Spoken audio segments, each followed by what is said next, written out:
On voit souvent la paix intérieure comme un état parfait. Plus de stress, plus de doutes, plus de problèmes. Alors que, en fait, pour moi, la paix intérieure, c'est rien de tout ça. Pour moi, c'est plutôt cette capacité à rester stable à l'intérieur de soi, même quand tout va mal à l'extérieur, même quand le monde bouge, même quand il y a plein de problèmes, plein de soucis et que bah, c'est un peu le chaos. Donc aujourd'hui, je voulais faire un épisode pour vous partager en fait les signes concrets qui montrent que vous êtes en train de toucher cette paix intérieure, même si vous ne vous rendez pas encore compte aujourd'hui. Hello les amours, bienvenue dans le podcast de Feel Positive. J'espère que vous allez bien. On se retrouve pour ce nouvel épisode. Aujourd'hui, quand vous allez écouter cet épisode, on sera au mois de mai. Nous serons le 4 mai. Je suis trop excitée. Mon mois préféré. Bon, pas simplement parce que c'est mon mois d'anniversaire, mais bon, si je commence à m'aventurer à expliquer pourquoi j'adore le mois de mai, on va pas en terminer. Mais quand je tourne cet épisode, la semaine qui viendra sera la semaine de mon anniversaire. Je n'ai pas encore enregistré l'épisode de mon anniversaire puisque j'essaye toujours de l'enregistrer au plus proche de mon anniversaire, mais je suis trop excitée. 32 ans, guys. Ah, oh, j'ai trop hâte de pouvoir vous faire cet épisode d'anniversaire. Mais bon, pour le moment, on se concentre sur la paix intérieure. Donc, je vais rentrer dans le vif du sujet. Je vais pas tourner autour du pot. Donc, je vais vous donner aujourd'hui 8 signes qui montrent que vous touchez à cette paix intérieure. Et je trouve que c'est un épisode qui, aujourd'hui, s'apprête bien avec tout ce qui se passe dans le monde. Et puis d'ailleurs, j'ai fait un épisode sur quand le monde va mal, comment vous pouvez justement garder cette paix intérieure. Donc ça fait un peu écho à cet épisode là que je vous mettrai dans la description de cet épisode. Donc le premier signe que vous touchez à cette paix intérieure, c'est que vous réagissez différemment. C'est-à-dire que il y a des situations qui de base peut-être vous stressent, qui vous énervent ou qui vous auront blessé. Et aujourd'hui, ce type de situation, vous les vivez autrement. C'est-à-dire que vous avez pris énormément de recul là-dessus et elles n'ont plus du tout ce type d'impact sur vous. Vous prenez moins les choses à cœur, vous les prenez moins personnellement, vous faites en sorte de mieux ressentir vos émotions et également, au lieu de répondre impulsivement à certaines situations, vous réfléchissez bien avant. Et ça, tout le monde ne le fait pas. Et un exemple précis que je peux vous donner, c'est que je pense que j'ai atteint cette paix intérieure. Dans le sens où tous les signes que je vais vous présenter aujourd'hui sont des signes que moi, j'ai j'ai noté sur moi-même et où j'ai pu voir en fait mon évolution entre la Andy d'avant et la Andy d'aujourd'hui. Puisqu'aujourd'hui, je me trouve vraiment en paix avec moi-même et je vois tellement une énorme différence et même les gens qui me connaissent peuvent le voir aussi, qui me connaissent vraiment, vraiment personnellement et c'est pour ça que je voulais vous présenter ces signes aujourd'hui. Et donc si je vous donne un exemple précis sur ce premier signe où vous réagissez différemment, avant, je réagissais plutôt impulsivement sur certaines situations. Donc ça peut être des situations ultra simples, c'est-à-dire que, par exemple, si vous avez votre train qui est en retard ou qui est annulé, vous allez vous énerver, vous allez, jurer, vous allez, heu, être vraiment dégoûté. Pareil, s'il y a des embouteillages, vous allez vraiment, être, en train de vous dire: «Punaise, ça me saoule». En gros, tout ce qui va sortir de vous va être que de la négativité, de la plainte et rien de positif. Aussi, également, par exemple, s'il y a des situations, extrêmement stressantes comme, je ne sais pas, un entretien, que vous avez et que vous avez super peur parce que voilà, vous voulez vraiment ce poste et au final, vous ne savez pas si vous allez l'avoir. Une situation qui vous a blessé, c'est-à-dire quelqu'un qui, par exemple, vous a menti et pour le coup, ça vous a vraiment blessé et vous ne vous y attendez pas et donc du coup, de base, vous serez vraiment énervé et vos émotions prendraient le dessus et aujourd'hui, vous ne l'êtes plus. Et moi, ce sont des situations comme ça, là, que j'ai déjà vécues. Tous les exemples que je vous ai donnés. Et aujourd'hui, j'ai vraiment vu la différence puisque, par exemple, si avant je je m'énervais parce que le train il était en retard ou annulé ou il y a des embouteillages, je suis coincée dans les embouteillages, toutes ces types de situations, je ne laisse plus la colère, je ne laisse plus la plainte prendre le dessus, ni mes émotions prendre le dessus. Et quand je parle des émotions, je parle de, bah, justement des émotions négatives prendre le dessus. Au contraire, ce que je me dis, c'est que ce sont des situations que je ne peux pas forcément contrôler, donc il n'y a rien que je puisse faire. Donc m'énerver, être stressée ne va rien changer à la situation. Comme un entretien d'embauche. Avant où je me stressais de fou parce que voilà, j'avais vraiment besoin d'un job et que, bah, je veux vraiment ce job, et ben, aujourd'hui, je me dis: «En fait, Andy, si ce job, il est pour toi», bon, ça fait très longtemps que j'ai pas fait un entretien pour un job, hein, puisque je suis bien où je suis, mais je me dis: «Si le job, il est vraiment pour moi, je vais avoir ce job». Il n'y a rien que je puisse faire qui peut, faire la différence sur le résultat que je vais avoir. Donc ce qui est fait pour moi me trouvera, en fait. Et il n'y a voilà, il n'y a pas besoin de stresser, parce que pour le coup, c'est pas quelque chose que je peux contrôler. Pareil pour un train qui est annulé, pareil pour les embouteillages, ce ne sont pas des situations qui sont contrôlables par nous. Donc la manière qu'on réagit, la manière que je réagis aujourd'hui est complètement différente. Je suis en fait vraiment voilà, c'est ça, je suis vraiment indifférente, en fait, à la situation. Et ça montre déjà une grande évolution pour vous-même. Et ça m'amène à mon deuxième signe. Le deuxième signe, c'est que du coup, vous lâchez prise et que vous ne contrôlez plus les situations. Vous allez arrêter de tout contrôler. Parce que vous ne pouvez pas contrôler des situations comme un train qui est en retard, un train qui est annulé, des embouteillages. Il n'y a rien que vous puissiez faire en fait là-dessus. Vous ne pouvez pas contrôler les émotions des autres, comment réagissent les autres. Vous ne pouvez pas contrôler, le temps, que ce soit la météo ou que ce soit le temps en général. Vous voyez ce que je veux dire? Donc en fait, il y a certaines choses comme ça où il faut lâcher prise et c'est ce lâcher prise-là qui fait toute la différence. Et je peux vous dire que vraiment moi qui ai été une contrôle freak, hem et parfois j'ai mon contrôle freak qui peut revenir à la surface, ça a été vraiment une très grosse évolution pour moi de vouloir lâcher prise sur ces choses-là. Donc une chose qui auparavant me saoulait vraiment, mais vraiment, c'est vraiment les retards de train. Et c'est pour ça que je vous en parle autant parce que je vous jure, hein, les retards de train, les trains qui sont annulés, c'est vraiment quelque chose qui m'horripilait quand j'étais en France, mais autant quand je suis en Angleterre.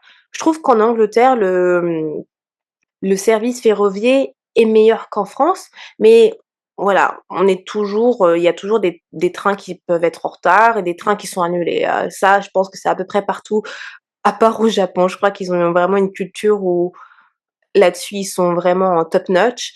Mais pour vous dire que c'est quelque chose qui m'horripilait vraiment au point où je me prenais la tête et j'en avais vraiment, vraiment marre. Parfois, ça me faisait pleurer, parfois ça me mettait en colère parce qu'il y a rien de plus énervant de se dire que la seule chose que tu souhaites, c'est rentrer chez toi et que tu fais tout bien pour que tu arrives à l'heure et qu'au final, tu as ton train qui est ou ton voilà, ton train qui est annulé pour X ou Y raison. Donc ça f franchement, ça fait chier, on est d'accord. Mais une chose où j'ai vu mon évolution justement, c'est que où j'ai réussi à vraiment lâcher prise là-dessus. Et je vais vous donner un exemple récent, c'est qu'on avait eu une sorte on avait fait un team outing avec, des collègues, de mon équipe, de travail dans mon full time job et moi, je suis à 1 heure, de Londres, où j'habite. J'habite dans le sud de l'Angleterre, dans l'West Sussex, donc je suis à 1 heure de Londres. Donc en fait, hem, récemment, on était partis manger, dîner avec mes collègues et du coup, je devais prendre mon train vers aux alentours, il était de 22 heures. Parce que mon train juste avant, justement, il avait été, delayed, en retard. Et donc, après mon train de 22 heures, je vois qu'il a été annulé. Et ce qui aurait pu vraiment m'horripiler auparavant et vraiment saouler, au final, il et c'est là où justement je vois que franchement j'ai trop évolué, c'est que ça ne m'horripile plus. Genre je n'ai même pas de sentiment de colère à l'intérieur de moi.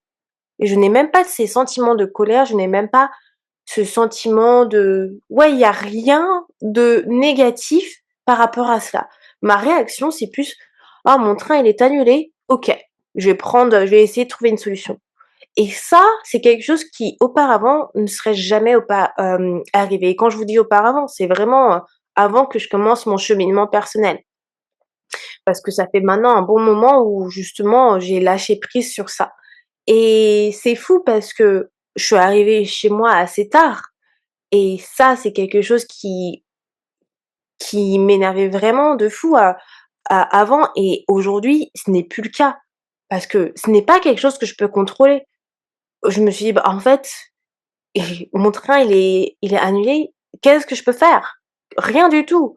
Il y a rien que je peux faire à mon niveau. M'énerver, ça va me prendre de l'énergie pour rien, ça va me mettre dans un état négatif pour rien. Donc ce que je préfère faire, bah, j'écoute un épisode de podcast, je me mets soit Netflix sur mon téléphone, j'écoute de la musique ou je réponds à mes mémos, je réponds à mes messages. En fait, il y a plein de choses que je peux faire pendant ce moment où mon train il a été annulé, pour pouvoir, en fait, être «productive» entre guillemets.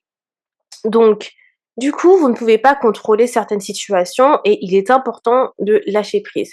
Et quand vous avez compris ça, ça vous donne vraiment une forme de paix intérieure puisque vous ne mettez vous contrôlez, en fait, vos émotions et vous ne laissez pas la colère, en fait, prendre le dessus. Et ça fait vraiment toute la différence. Le troisième signe que vous avez atteint la paix intérieure, c'est que vous vous sentez bien avec vous-même. Et clairement, ça n'a pas de prix. En fait, vous appréciez votre propre présence, c'est-à-dire que vous appréciez être seul. Vous ne ressentez plus le besoin d'avoir de la distraction. Vous ne ressentez pas le besoin d'être toujours entouré.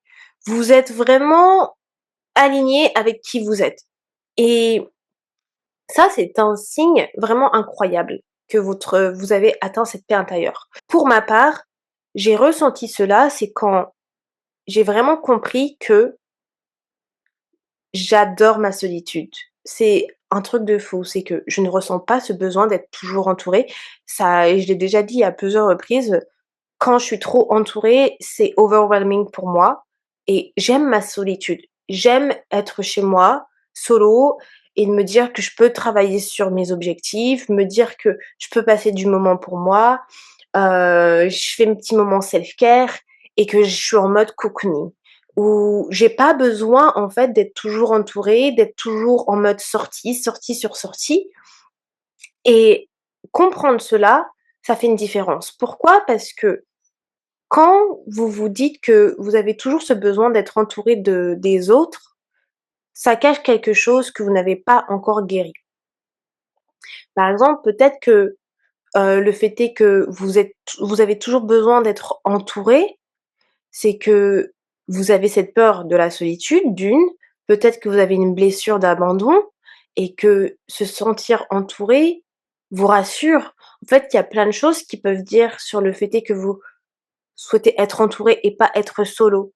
Aussi, il y a d'autres personnes qui se rechargent avec les autres, c'est-à-dire qu'ils se rechargent, leur énergie se recharge en étant entourés. Et à l'inverse, d'autres, leur énergie se recharge lorsqu'ils sont solo, ce qui est, pour ma part. Mais il y a plein de choses qui font que peut-être vous avez toujours besoin d'être à l'extérieur et il y a une raison précise. Et quand vous avez trouvé cette raison précise, ça en dit long sur pourquoi, aujourd'hui, bah, vous ne pouvez pas être seul. Parce que beaucoup de gens qui n'arrivent pas à être seuls aujourd'hui, c'est ils veulent pas non plus être confrontés à leurs propres pensées, puisque quand vous êtes seul, vous êtes face au vide. Il y a personne d'autre, donc vous avez vos pensées, vous êtes vous êtes face à vos pensées, à vos propres émotions et pour certaines personnes, c'est très dur à supporter parce qu'elles ont cette peur. Elles ont cette peur de faire face à cela et elles ne savent pas forcément comment gérer, ce type de situation. Donc être entouré, ça évite justement d'être en face de nos émotions, puisqu'on pense à autre chose. On a toujours cette joie et on n'a pas à faire ce travail de se dire: «Pourquoi je ressens ça?» Mais quand vous êtes bien avec vous-même et que vous appréciez votre propre présence, c'est une grosse évolution. Ça vraiment, ça requiert, je trouve, une force infinie de pouvoir se dire que: «J'apprécie être avec moi-même». Ça veut dire que aussi vous vous aimez et que vous aimez votre propre présence. Parce que vous n'avez pas peur du silence, vous n'avez pas peur du vide et vous pouvez accepter autant d'être solo que être entouré. Le quatrième signe, c'est que vous acceptez les hauts et les bas. Alors, beaucoup de gens pensent que quand vous atteignez la paix intérieure, eh bien, tout est «parfait» entre guillemets, alors que c'est pas ça du tout. C'est que, comme je disais, c'est avoir une sorte d'état stable à l'intérieur de soi et quand vous avez atteint cette paix intérieure, vous acceptez autant les hauts comme les bas. Ce n'est pas se dire toujours, «Oui, je vais rester positif pour être super bien». Non, il y a pas de positivité toxique, en fait. Vous acceptez vos émotions, vous ressentez vos émotions et vous savez que la vie, de toute façon, c'est un cycle et qu'il y aura toujours des hauts et il y aura toujours des bas. Vous acceptez que la vie, elle n'est pas parfaite. La vie, elle n'est pas linéaire et la paix intérieure, ça ne veut pas dire être heureux tout le temps, ça ne veut pas dire être en joie tout le temps. C'est vraiment savoir que même dans les moments difficiles, vous pouvez vous en sortir. D'avoir cette résilience et de se dire que quoi qu'il en soit, je vais m'en sortir. Peu importe ce qui se passe, je vais m'en sortir. Et que vous ne laissez pas justement ces états de down prendre le dessus sur vous. Et c'est ça que je vous dis tout le temps, c'est que vous avez cette possibilité de rebondir. Pas cette facilité puisque ce n'est pas facile de rebondir, mais vous avez cette capacité, plus que les autres, à rebondir dans les moments difficiles et même si vous ressentez vos émotions et que vous vivez vos moments de down, vous savez que vous rebondissez. Vous savez que: «OK, c'est le moment de prendre du poil de la bête, je vais pas rester dans cette situation qui m'impacte aujourd'hui et qui m'empêche de vivre». Vous ne vous dites pas que la vie est contre vous et que vous êtes en guerre contre la vie. Au contraire, vous êtes plutôt en train de vivre. Vous vous dites que, en fait, je veux vivre la vie, je ne la subis pas. Donc, c'est vraiment se dire que, quoi qu'il en soit, j'avance. Quoi qu'il en soit, j'avance. Et je ne me laisse pas atteindre, je ne laisse pas mes émotions me contrôler pour rester en bas du tunnel. Le cinquième signe, c'est le dialogue intérieur que vous avez pour vous. C'est que vous vous parlez mieux. Ça fait toute une différence. C'est que avant, peut-être, vous étiez peut-être très, très dur avec vous-même. «Oh, je ne suis pas assez, j'ai trop mal fait les choses. Oh, je suis toujours en retard. Punaise, je suis trop, bip». Voilà, toutes ces choses-là, vous vous les disiez auparavant. Mais aujourd'hui, votre dialogue intérieur est complètement différent puisque vous avez cette forme de bienveillance avec vous-même. Vous vous soutenez beaucoup plus au lieu de vous juger et vous acceptez en fait vos imperfections et vos défauts.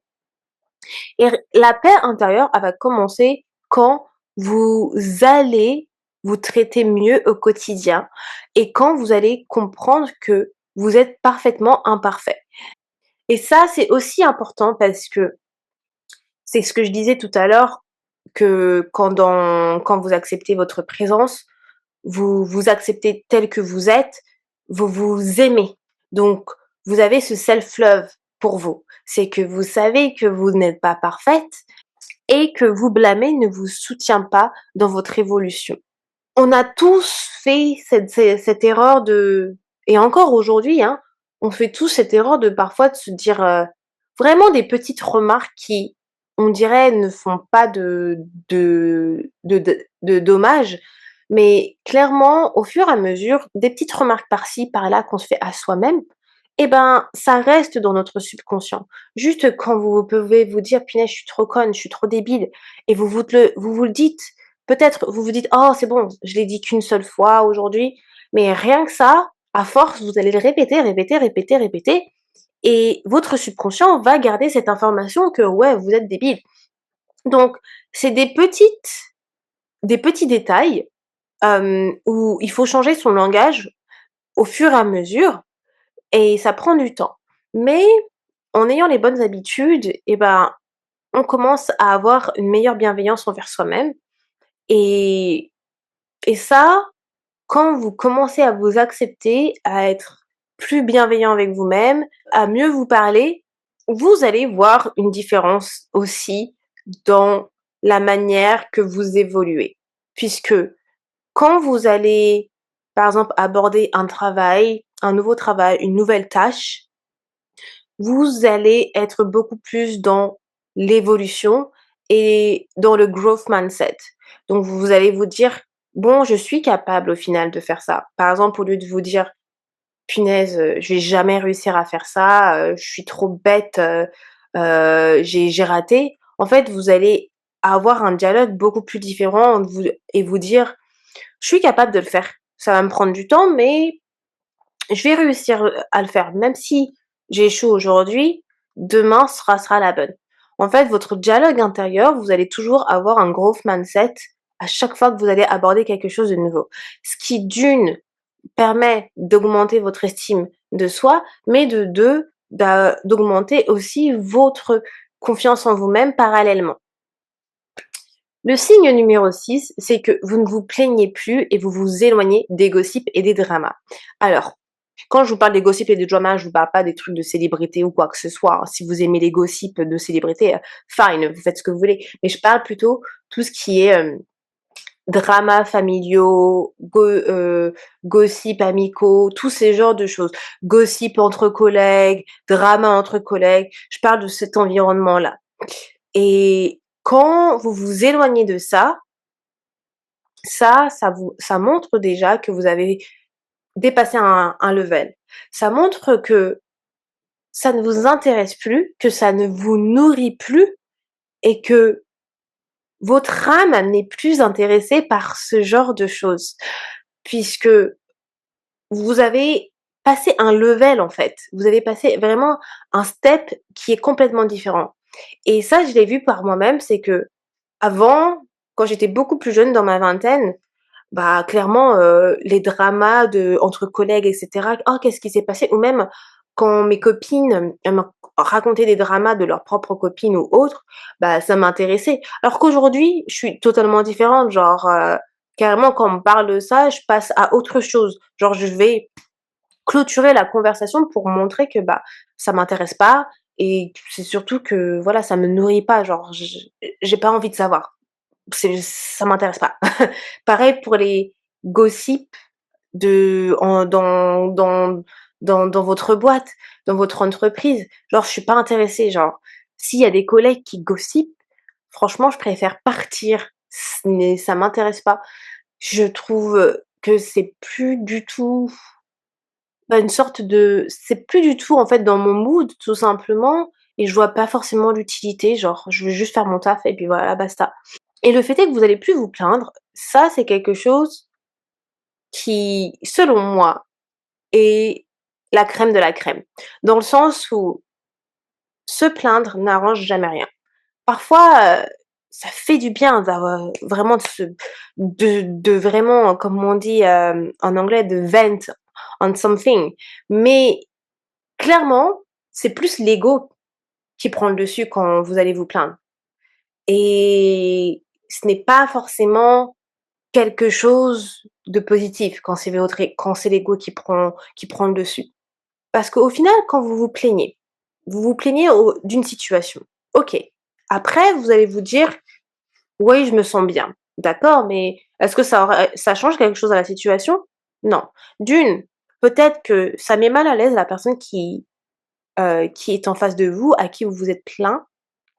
De 2, ça envoie une mauvaise énergie à l'univers et de 3, bah, ouais, peut-être que ça vous a fait du bien de lâcher tout ça, de vous plaindre, mais ça donne pas forcément une belle image non plus. Pas que peut-être vous souhaitez avoir une bonne image, mais ce que je veux dire, c'est que vous pouvez changer la plainte en quelque chose de différent. C'est-à-dire que je fais beaucoup la différence entre une personne qui va se plaindre et une personne qui va, en fait, hem, donner son ressenti. Et c'est marrant parce qu'il y a une abonnée une fois qui me disait, elle me dit: «Comment tu fais la différence entre une personne qui se plaint et une personne qui donne vraiment son ressenti?» Et c'est ce que je lui ai dit. Selon moi, une personne qui se plaint, quand on voit la différence entre une personne qui se plaint, puisque ça va être l'ego qui va prendre le dessus et ça c'est vrai, c'est ce que moi je pense, c'est que c'est l'ego qui prend le dessus et c'est surtout dans la manière qu'elle va parler, on voit qu'en fait cette personne-là, elle est complètement différente et c'est pour ça qu'on voit que c'est plus l'ego qui parle que la personne en elle-même et une personne qui donne vraiment son ressenti, on va ressentir justement que ça va être son âme qui va parler. C'est vraiment quelque chose qui la touche, mais dans sa manière de parler, on sent une différence et c'est comme ça que moi je le vois et c'est comme ça que moi j'aborde les choses et juste pour vous dire, c'est que au boulot, à chaque fois, j'ai mes collègues qui me disent: «Mais Andy, on a l'impression que tu es toujours chill, que tu te plains jamais, que ouais, tu as jamais de problème ou quoi que ça». C'est pas que je n'ai jamais de problème ou quoi que ce soit, ce n'est pas que je suis toujours chill. Bon oui, je suis toujours chill, mais c'est que la manière que j'aborde les choses, comme je vous ai dit, je ne réagis plus aux choses. D'une, c'est que les gens, ils voient que je ne suis pas dans la plainte et que je ne laisse pas l'ego prendre le dessus et c'est que la manière que je discute avec les autres, c'est toujours d'une manière où j'essaie de parler avec mon âme et par exemple, quand il y a quelque chose qui me prend vraiment à cœur et que j'aurais pu me plaindre, je l'aborde différemment et comme ça, les gens ne le perçoivent pas comme une plainte. Ils vont vraiment le percevoir d'une autre manière et la manière qu'ils vont le percevoir, ça va permettre, d'aborder une discussion. Parce que quand quelqu'un, par exemple, se plaint, franchement, c'est difficile. Moi, en tant que personne qui va recevoir la plainte, enfin, en tout cas, la que je vais entendre la personne qui se plaint, parfois, je sais pas forcément comment réagir. Je vais essayer d'empathir, mais je vois que la personne, elle est déjà super sur les nerfs et je vais être, «Oh, je suis désolée que tu as dû vivre ça, ça devait pas être cool», mais j'ai pas trop envie d'étaler, d'aborder une discussion puisque, selon moi, quand une personne, elle est déjà sur les nerfs et ben, j'ai pas envie de l'énerver plus. Donc je me dis tout le temps que peut-être qu'elle a besoin de calme, peut-être qu'elle a besoin d'être tranquille et qu'elle a pas envie de discuter parce que c'est pas ce qu'elle me fait percevoir quand elle est comme ça. Alors qu'une personne qui va aborder, une discussion et qui qui se plaint sans vraiment se plaindre, c'est différent. Parce qu'en fait, on va se dire: «OK, bah, en fait, elle parle doucement, elle n'est pas dans elle n'est pas dans les faits et gestes, on n'entrevoit pas dans sa voix qu'elle se plaint en fait, donc on peut pouvoir avoir une discussion et aller un peu plus loin, pourquoi elle ressent cela. Je sais pas si vous voyez ce que je veux dire, mais je trouve qu'il y a quand même une grosse différence. Donc quand vous atteignez la paix intérieure, vous arrêtez de vous plaindre ou du moins vous vous plaignez mais on le ressent pas forcément et vous n'êtes plus du tout attiré par les gossips et les dramas. Le 7e signe, c'est que vous communiquez calmement et sainement. J'ai fait plusieurs épisodes sur la communication. J'ai fait un épisode sur, hem, les différents styles de communication et j'ai fait un épisode sur la méthode SPACE, pour en fait favoriser un espace de communication entre 2 personnes. Et une chose que j'ai vraiment remarquée dans mon évolution personnelle, c'est ma manière de communiquer. Et même aujourd'hui, je vous assure que même au travail, dans mon boulot, en full time, on me dit que c'est une de mes plus grandes forces. On me dit toujours: «Andy, franchement, une de tes forces, c'est que tu sais comment communiquer avec les gens et tu sais communiquer avec les clients, tu arrives à t'adapter à chaque type de client, à chaque culture et discuter avec toi, c'est génial parce qu'en fait, tu sais comment communiquer. Tu acceptes tes responsabilités, tu n'as pas de mal à dire pardon». Enfin bref, et pour moi, c'est un super compliment. C'est un super compliment parce que je trouve que la communication, c'est la base. Pour moi, c'est la base de tout, que ce soit personnellement, dans une relation amoureuse, avec les amis ou bien même avec, bah, au travail, en fait. Quand vous savez communiquer, ça franchement, ça permet vraiment d'avoir justement des relations ultra fluides, tout simplement. Et quand je dis communiquer calmement et sainement, c'est qu'aujourd'hui, si vous arrivez à communiquer avec une personne sans vous énerver, sans v sans vraiment jeter votre venin, c'est un signe que vous êtes déjà en paix avec vous-même. Je m'explique. J'ai été très, très, très nerveuse avant, très colérique et j'avais beaucoup de mal à contrôler ma colère. J'étais très impulsive, on va dire verbalement.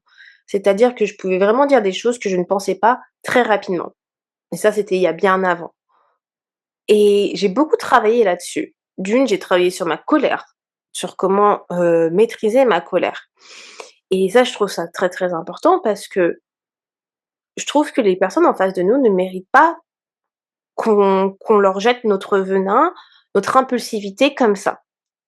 On peut très bien discuter avec les gens, communiquer avec les gens sainement, calmement, sans provoquer de disputes, sans être, dans la menace, dans la toxicité et pour moi, c'est très important et du coup, aujourd'hui, même s'il y a quelque chose qui me dérange, il y a quelque chose où j'ai été énervée, j'arrive à le communiquer très calmement et sainement.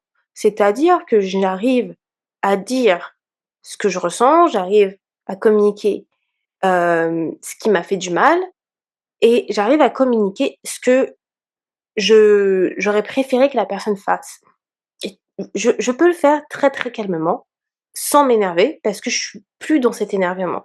Pour que quelqu'un m'énerve aujourd'hui, franchement, il faut vraiment que la personne fasse quelque chose de v bah, qui m'énerve de fou, quoi, parce que je ne sors plus de mes gonds. J'arrive à vraiment être très détachée et à être chill, franchement. Et ça, très peu de personnes arrivent. Mais dès que vous arrivez à le faire, ça vous montre que vous avez vraiment une paix intérieure en vous et que vous ne laissez pas, en fait, justement, heu, des émotions extrêmes prendre le dessus. Et aujourd'hui, moi, je n'ai pas d'émotion extrême qui prend le dessus. Et franchement, je peux vous dire, et une personne qui me connaît ultra bien, ça va être mon chéri parce qu'il vit avec moi 24 heures sur 24 et il le sait bien, il fait: «Mais pour que quelqu'un t'énerve, c'est fou, hein!»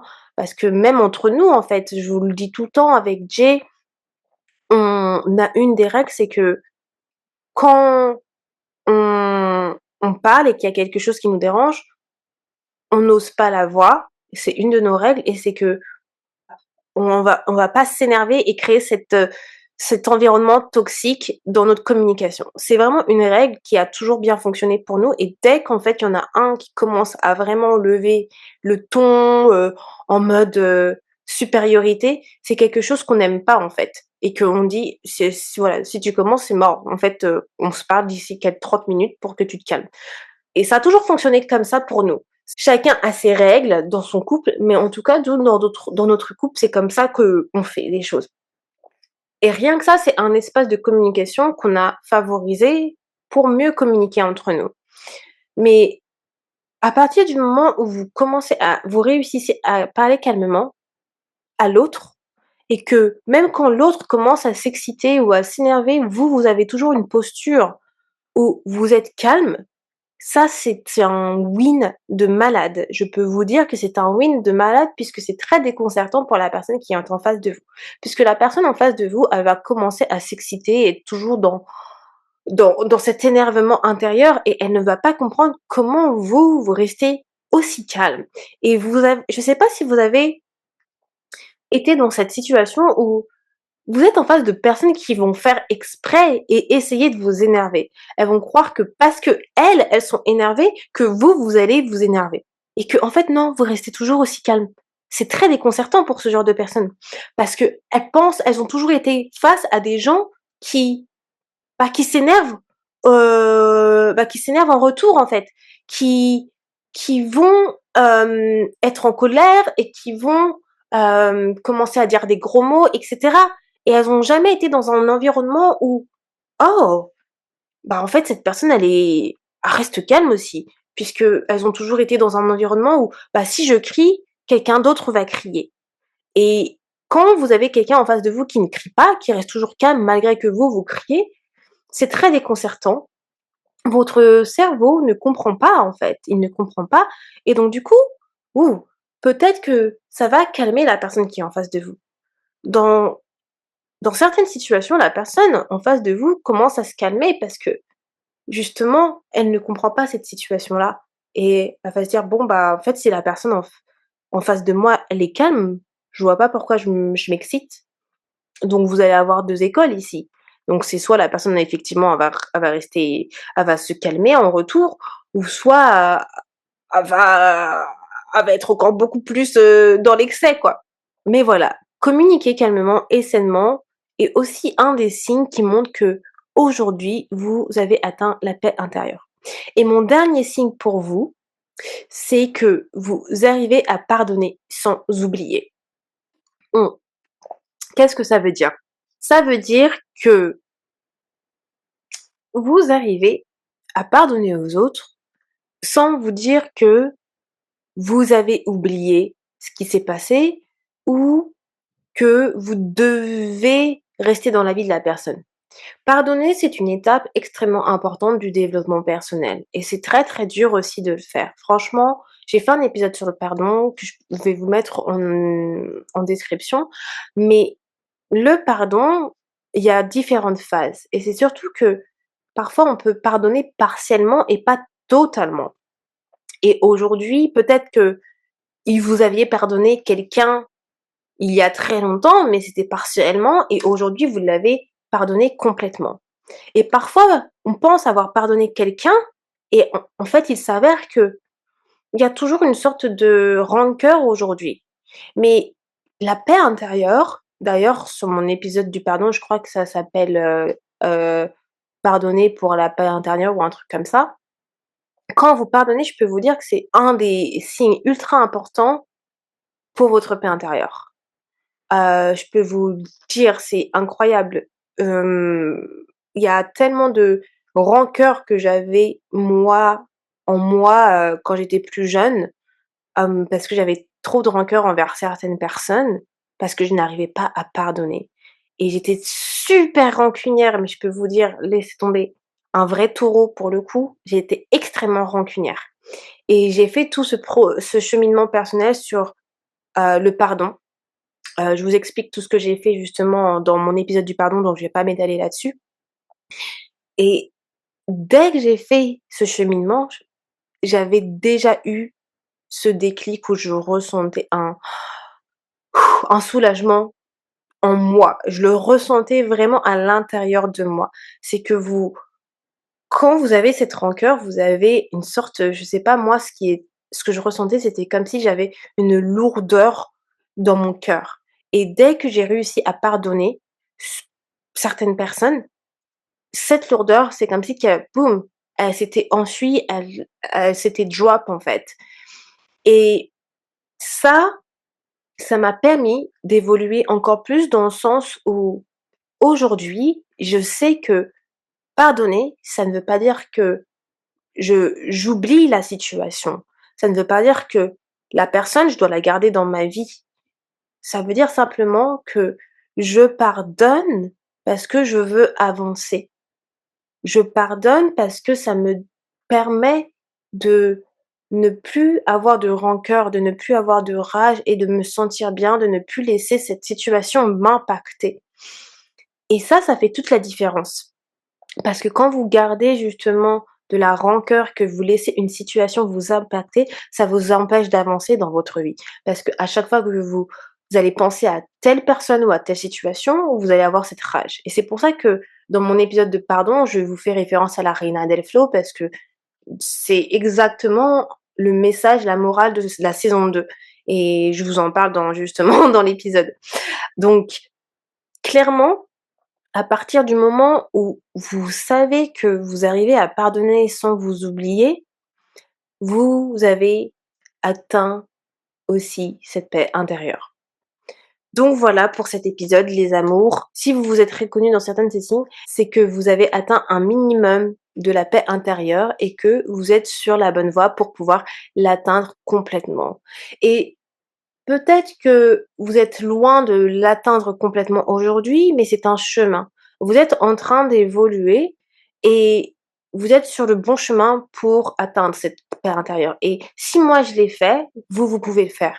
Et aujourd'hui, est-ce que je me sens 100% en paix intérieure? Franchement, oui. Oui, parce que je sais que je ne réagis plus, comme avant. Je sais que j'arrive à pardonner les autres. Je sais que j'ai un meilleur dialogue intérieur avec moi-même. Je ne me plains plus.